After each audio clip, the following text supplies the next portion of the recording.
we finally reached this one, did we? Hello everyone and welcome to Let's Play Sonic 3D Blast or Sonic 3D Flicky's Island, whatever you call it, whatever region you're from.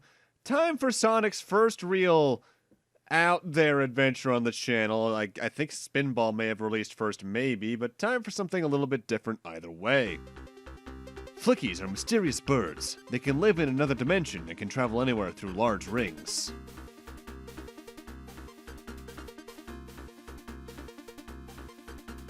Robotnik learns about the Flickies. I will change the Flickies into robots and have them search for the Chaos Emeralds for me. Using the infinite power of the Emeralds, I can conquer the world. Sonic visits Flicky Island to see his friends, but the only thing he finds are robots. Robotnik must have made my friends like this. I must save them. Robotnik must be stopped. Sonic starts to defeat the enemies in order to rescue the Flickies who are trapped inside.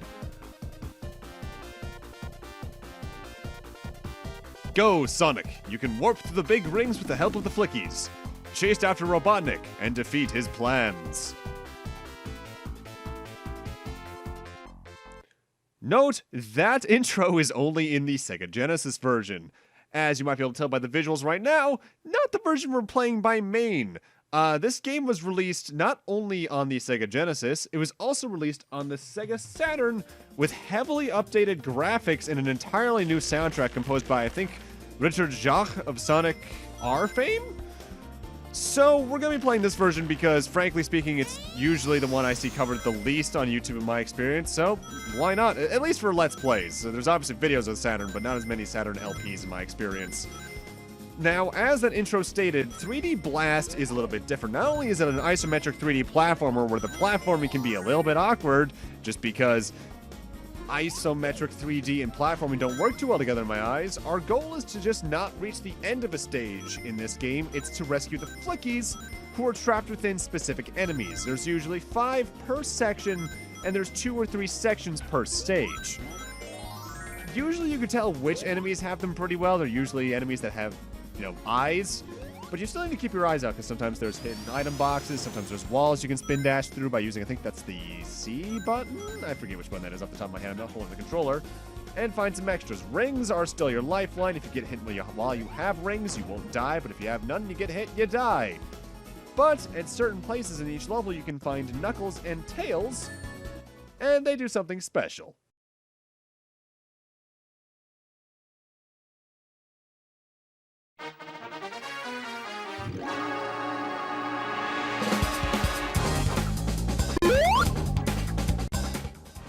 Knuckles and Tails, if you find them in the stage and have 50 rings and touch them, transport you to that game's special stage.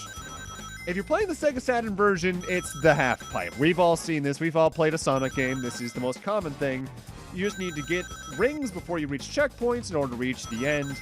The checkpoints get more and more steep with the ring totals as you get through. But this was the first game to add a couple of extra things to the half pipes. Be extra platforms for you to jump on, speed boosters. There's still bombs, but early on they're quite a bit rarer. And I tend to notice they are more often or not than not in the second of the 2 special stages in any given stage. Additionally, there's also now little checkpoint gates that give you certain rings if you get through these half pipes in a pretty fast manner. Compared to Sonic 2, for a good comparison at least, this is definitely an easier version of the half pipe, but not the easiest. The easiest version of the half pipe is either... Ooh, that probably goes into, at least in my eyes, Sonic 4 Episode 2.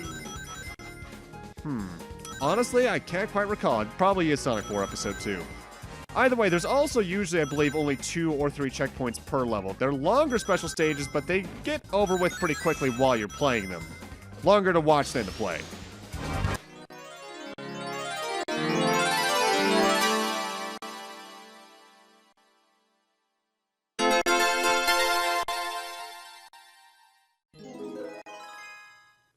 As usual, for clearing a special stage, you get a Chaos Emerald. You get the true ending of the game if you get all of the Chaos Emeralds. There are 7 in this game, as usual from Sonic 2 onwards. But how many you can get per act in this game depends on the version you're playing. I'll talk more about that in a few minutes, because you can find 2 special stages per act no matter what. Also, since this is the first one we're really seeing, I'll be cutting out all load times in Part 2 Beyond. I just wanted y'all to get a good look at how they are for this one. They're not too obtuse. The fade to black load screens are probably more annoying than the actual visual load times, but oh well. Now, I'm heading back towards the cannon where I entered that special stage from for this particular shield over here. Like in the main Sonic games, you got shields that can protect you from damage, but like Sonic 3 in particular, there's a couple of different ones this time around. There's the standard blue one, which is just an extra hit point. There's a red one that shows up in certain stages that prevents you from being hit by fire damage. The blue one can also protect you from electric damage in this game. But then you got this yellow one, which if you hit the jump button again after you've already jumped, flings you towards the nearest enemy if there is one on screen. Sort of like a pre-Sonic Adventure version of the homing attack. It's pretty useful, although it's probably the rarest of the three shields in memory, at least.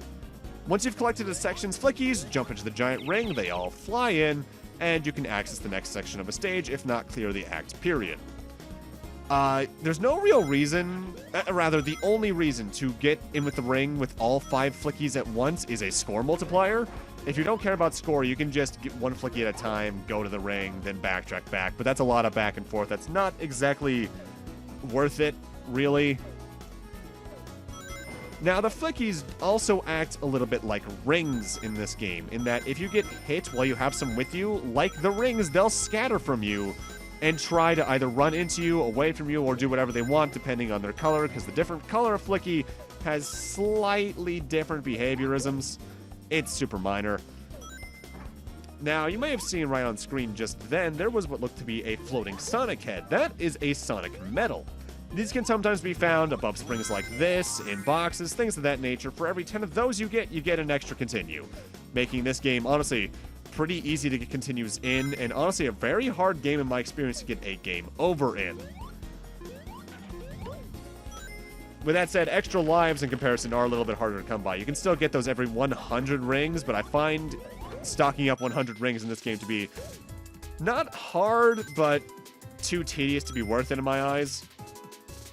Also notably, some Sonic medals above springs are located too high for you to jump up to, and the way you get around that is by having flickies on you, because when you jump off a spring, they just fling up higher than you can because momentum and can grab the Sonic medals.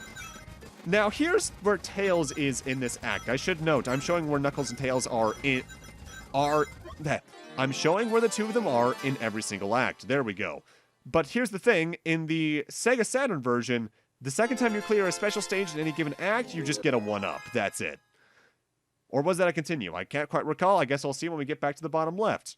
But because of that, I feel this is a good occasion to show off at least one other thing.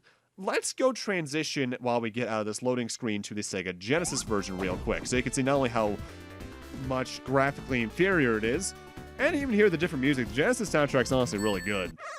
But so we can primarily show off the Genesis special stages. The base setup is the same. It's a relatively straight path with a lot of rings laid about. There are checkpoints laid out every here and there. If you don't have the amount of rings you need for each checkpoint, you get kicked out. With that said, the Genesis version special stages are potentially the easiest special stages in Sonic history, because the amount of rings you get relative to the checkpoint count is ridiculous. Look at this. I'm heading on to the second checkpoint, and the first one I'm already almost to the amount of rings I need for the second checkpoint. They do get harder, of course. There are bombs that can not only stun you, but make you lose some rings. And they do get a bit more complicated with the bomb layouts as you get through. But to be frank, it's a relatively easy special stage even by its final encounter. At the end of this, if you have the amount of rings needed for the final checkpoint, you, of course, get yourself the Chaos Emeralds. But a difference that only the Sega Genesis version has, well, first off, it uses the Sonic 3, you want a stage thing when you get one, is if you enter the Tails stage, not only is the Tails special stage graphically different, it's more of a river rather than a lava pit, the Sega Genesis version is the only version of the game that you can get 2 Chaos Emeralds per act. I mean, you can have all 7 by the end of the 4th stage. Whereas in the Saturn version and one other version, you need to get 1 per act, meaning you can only get all Chaos Emeralds by stage 7. Odd differences, but oh well. Let's head back to the Sega Saturn version. Right where we were, right after Tails.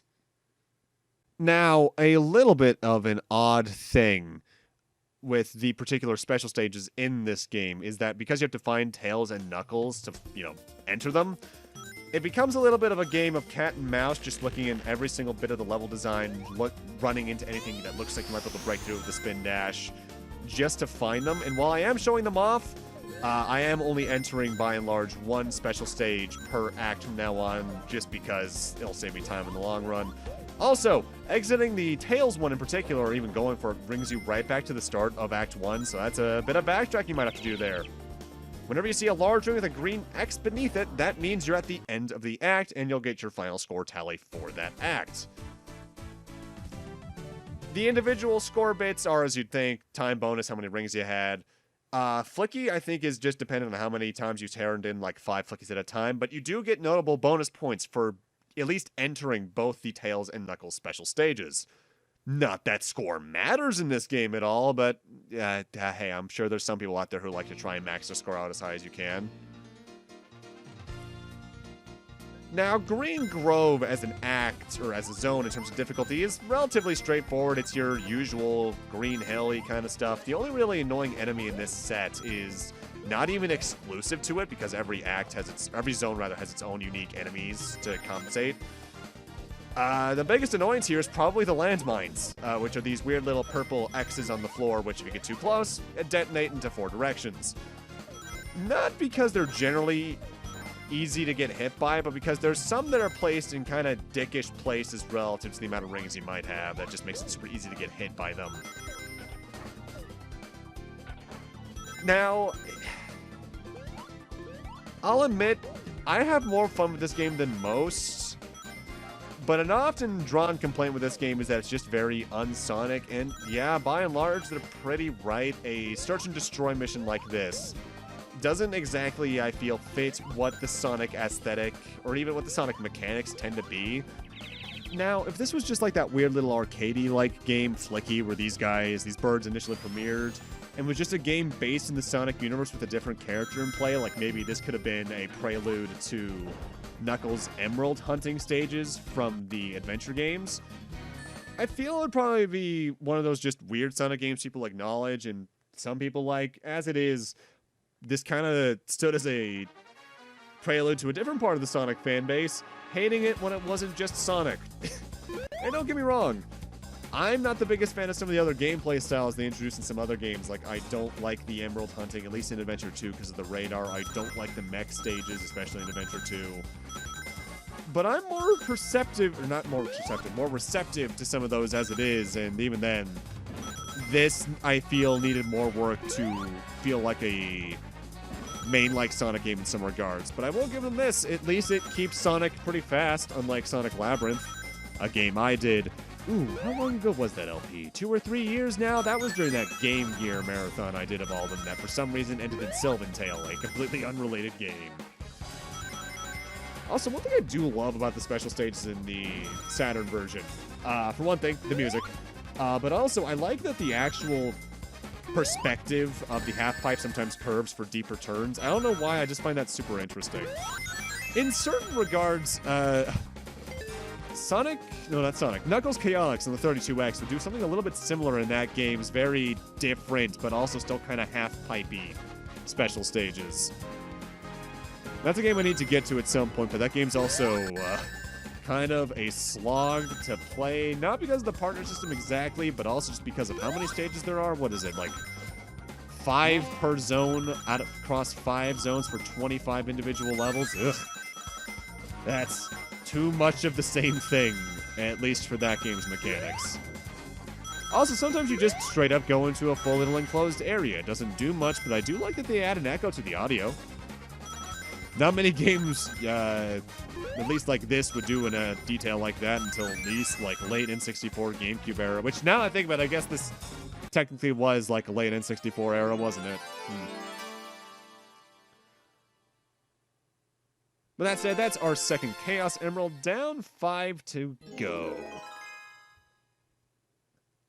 There is another weird thing about the Knuckles and Tails special stages. I feel like the second time you do one in any given stage, it's basically the same stage layout, just with more bombs. Which, you know, it's harder because it's not as required. but also actually finding them is a bit odd. Not just for the reasons I've already stated. Sometimes Knuckles and Tails are just there if you go to the location they're at. Other times, they're in parts of the normal level design, but you need to go through a very specific piece of level structure for them to spawn, or backtrack to it way later on in the stage. It's just really odd and inconsistent. That mine is placed in the most dickish place, I swear to God. Oh well. Now, to compare the soundtracks real quick, I, in general, like the Saturn soundtrack a lot because I like the instruments it uses a lot, and I like the sound it tends to go for because it feels not more energetic, but more peppy, and I just like that in the soundtrack, really, for Sonic. But the Genesis soundtrack definitely has more of a beat to it. I forget who composed the Genesis version soundtrack. Let me see if I can find it just through a quick Google search. Soundtrack for the Genesis version, primarily done by Jun Senoi, really? That's not too surprising, alongside Tatsuyuki Maeda, Masaru Setsumaru, and Seiro Okamoto. But yeah, Richard Jacques was the only person who did the Saturn soundtrack, dear lord. Kind of reminds me of another Sega Saturn game that had its... because someone didn't like the US-Japanese version soundtrack of Shinobi Legions and made a new one for Europe, which both, I think, are good in their own ways. Now, right there is the Green Grove Act 2 Tails location, but I'm going to use this opportunity to quickly cut over to the Windows PC version of Sonic 3D Blast, released back in 1997, to show off its special stage, which is largely based off of the Saturn version, even has the same music. But it shares one thing with the Genesis version in that there is a ridiculous amount of rings to the point that it's ridiculously easy. And the sprite of Sonic here is not the best. With that said, I would like to apologize a bit for the video quality compared to the main LP portions, as my main recorder couldn't pick this game up, so I had to use OBS, and my OBS is not optimized for recording, it's optimized for streaming, which is something I need to fix around a little bit for here and there. It's more or less some altered settings from when I recorded Mega Man 11 with that method, which, yeah, not my preferred method to record games on PC.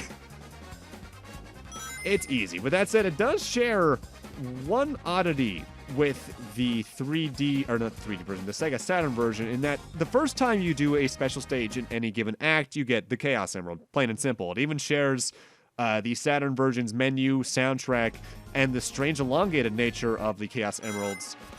But during the second special stage of any given act, when you re-enter it, it's more or less the same one again, and if you clear it this time, you again just get an extra life. It's kinda strange that the later versions both decided to only give you one Chaos Emerald per act, but the initial version decided to let you do two.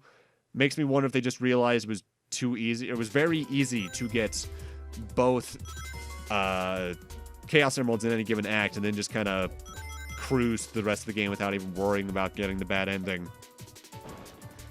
With that said, I should note, the way I'm pacing this LP for Chaos Emeralds is I get the first 6 as quick as I can, but I wait until the last possible minute to get the 7th, because I want to show off the bad ending, and waiting as long as possible means I don't need to replay as much of the game for my LP methods to do that. Also, there's a cannon over here that'll take you back to the earlier part of the stage if you want to. I think there's some extra rings that have spawned at this point. Not really worth it. Also, based off the fact... wait, no, I did die, so maybe I did gain an extra life. I was not paying attention. Oh, well.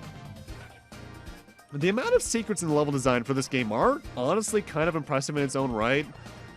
But I can't help but wonder if that's just because the levels are so relatively large compared to other Sonic levels that they feel impressive. Because most Sonic stages, yeah, they're big, but they're also a lot of, like, 3 straight paths. 3D Blast levels are like 4 or 5 at times straight pathways that all loop in on each other. It's kind of ridiculous in its own right. In some ways, looking at it, I can see where early 3D Sonic, particularly Sonic Adventure 1, kind of shared some design ideals to this, but makes me very glad they went more for the Sonic Adventure gameplay style moving forward rather than this or Sonic Extreme, even though that game got canceled. Also, this particular act has caterpillars that jump out of holes, They're not hard enemies, but learning the timing to be able to damage them can take a little bit of time because you need to make sure you jump directly into their head. The rest of their body is an active hitbox, and obviously that means you can take some pretty cheap hits if you're not paying attention. With that said, there's only 2 main gameplay acts per stage. The third act takes its soul a little bit from Sonic 1, in that it's just straight up a boss fight. And the first boss fight, Eggman/Robotnik, whichever you prefer to call him, I'd really just kind of swap between the two, hovers above you, drops a spike ball that bounces 4 to 5 times, and then goes to get it. While he's trying to retrieve it, you can jump into him, into his little window to do damage. Depending on where you place the spike ball, because it does try to follow you, you can get 1 to 2 hits on him. To get 2 hits, you need to be very fast with reaction times and make the spike ball land in the lowest divots of the stage, particularly the ones on the intercardinal directions and the center of the stage. None of the bosses in this game are hard in concept, it's just that sometimes the hit detection can be a little hard to decipher with what direction's what. Oh, also, you can use a spin dash by holding, I think it's the B button. I forget if I already said that. It's not something that comes up as useful too much outside of being a quick way to kill certain enemies. But with that, I'm going to need to end this off here. But before I do that, I should note at the end of this video, I'm also going to be playing one little video for you. It's the Sega Genesis version of the opening, because it does have a slightly different cinematic, because the FMV, obviously, from the beginning of this part, is a bit too much for what the Genesis could do. Thank you guys for watching, and in part 2, we're going to be heading into our second world. See you guys then!